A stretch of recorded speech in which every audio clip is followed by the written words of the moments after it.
रावलपिंडी अटक की अजला और वफाकी दारुल हुकूमत इस्लामाबाद पर मुश्तमिल है। इस खित्ते का कुल रकबा 22,254 स्क्वायर किलोमीटर और आबादी तकरीबन 1,75,00,000 अफराद पर मुश्तमिल है।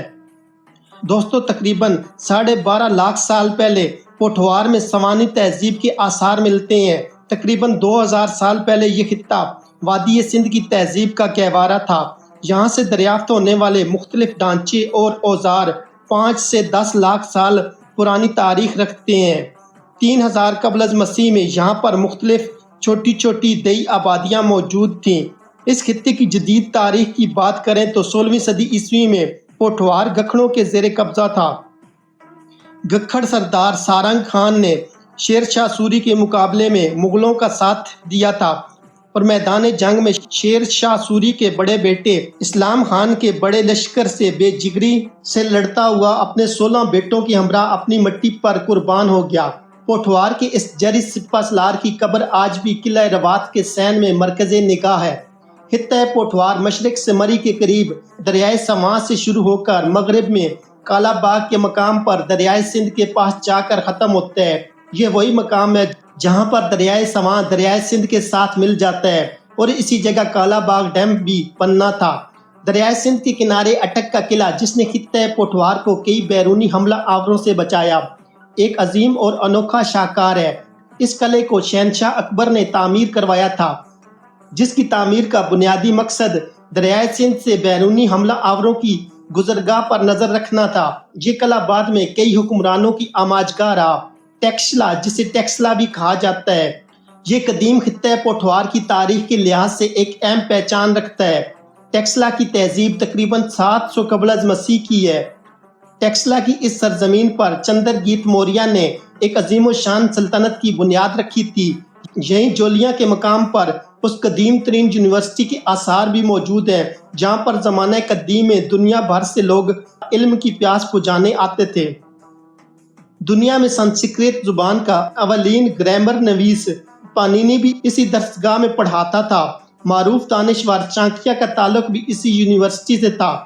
वो चांकिया जिसकी किताब अर्थशास्त्र को लोग अब भी मुमलिकत के असरार और रमूज समझने का एक अहम जरिया समझते हैं। 326 कबल मसीह को यहीं से सिकंदर आजम हिंदुस्तान में दाखिल हुआ था और फिर राजा पोरस, जिसकी सल्तनत में खित्ता पोठवार भी शामिल था, कि हाथों शिकस्त खाकर वापस लौटा। तारीख में पंजाब में ये पहली मज़ामत थी। पोठवार से ताल्लुक़ रखने वाले अगर सूफिया का जिक्र किया जाए तो बाबा फजल कल्यामी का मज़ार, जो कि रावलपिंडी से कुछ फासले पर कल्याम में मौजूद है, जहाँ दूर दूर से लोग फैज़ हासिल करने के लिए आते हैं। बाबा फजल कल्यामी का तसव्वुफ में एक ख़ास मर्तबा था।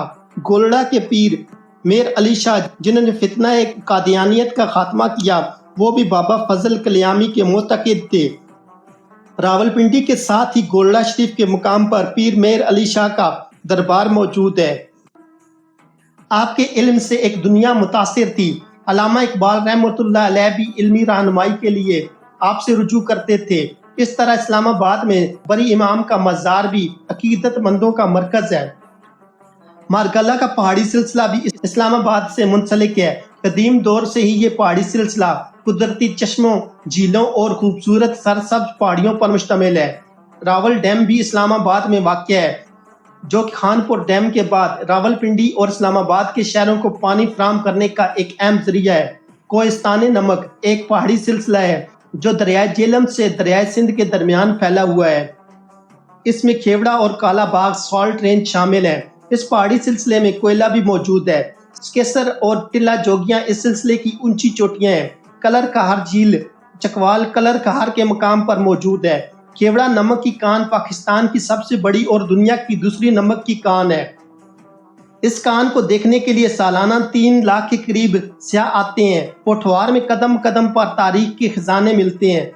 एक तरफ कट्टास राज का कदीम हिंदू मंदिर है, फिर नंदना की वो पहाड़ी जहाँ पर अल-बैरूनी ने बैठकर जमीन के कतर की पैमाइश का तयन किया था।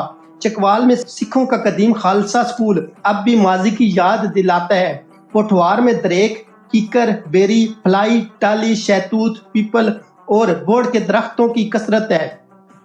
اس کے علاوہ اٹک میں دریائے سندھ کے کنارے مکھاڑ شریف کا گاؤں بھی تاریخی طور پر بہت زیادہ اہمیت رکھتا ہے۔ اس گاؤں کی تاریخ ہزاروں سال پرانی ہے۔ خطہ پوٹھوار میں بولی جانے والی زبانوں میں پوٹھواری، اردو، پہاڑی، ہندکو اور پنجابی سر فہرست ہیں، جبکہ اگر یہاں پر آباد قومیتوں کی بات کی جائے تو راجپوت، جنجوہا، گجر، جٹ، قاضی، سید اور امان نسل کے لوگ آباد ہیں۔ خطے کی اکانومی کا اہم سورس زراعت ہے۔ زراعت کا انحصار بھی بارشوں پر ہے۔ سطح مرتفع ہونے کی وجہ سے اس خطے میں کسی قسم کا نہری نظام موجود نہیں۔ سالانہ 380 ملی میٹر سے لے کر 500 ملی میٹر تک اوسط بارش برستی ہے۔ اہم فصلوں میں گندم، جوار، مکئی، باجرہ، آلو، پیاز اور خربوزہ شامل ہیں۔